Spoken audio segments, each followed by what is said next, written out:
Good evening. This is your Lady in Red with a 5-minute reflection on the value of no.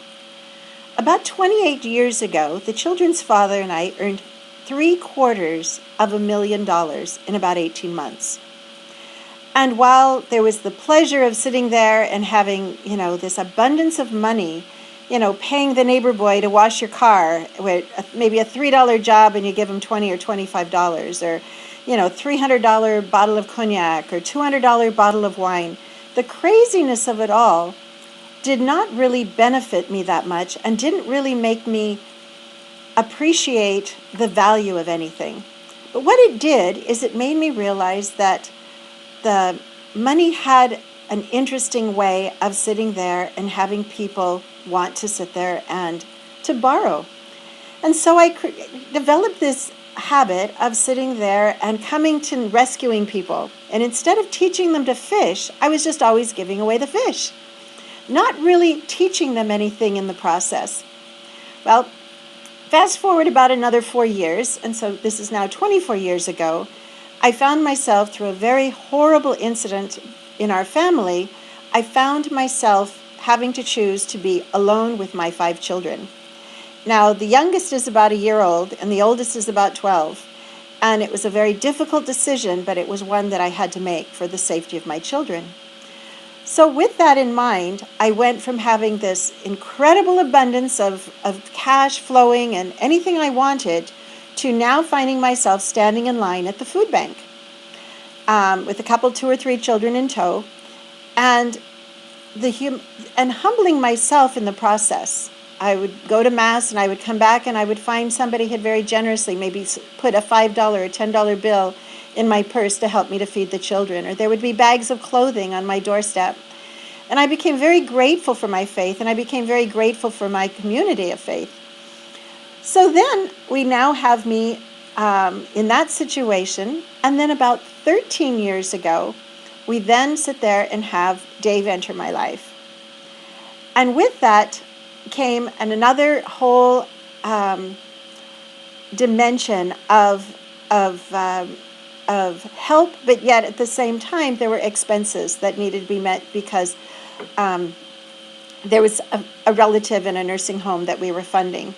So all of a sudden I became very aware of the need to sit there and get some value on the word no. But I didn't learn it then, and I only just came to learn it, believe it or not, and I'm 60 years old.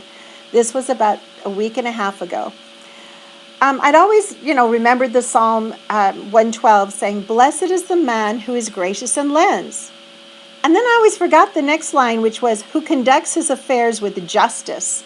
And I took the time, and actually my daughter's been teaching me that I really need to do these things and look these things up for myself. But I Googled the word justice, and I realized that it's deserved punishment or reward.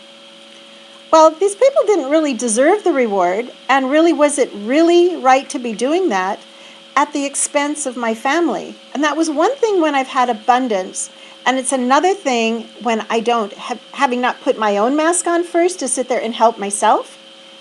So then it goes on, lavishly he gives to the poor, his generosity shall endure forever.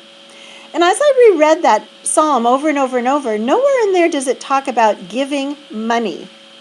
You can give of your services, you can give of your time, you can give even of your prayers, my priest was telling me. But it doesn't really say that if you don't have it, that you're supposed to sit there and to put yourself or your family in a situation of risking their own needs. So having sat there and come back, and as I'm, this last week or so is just really opening up a whole new insight of an awareness of sitting there and looking at different values in my life and the importance of these.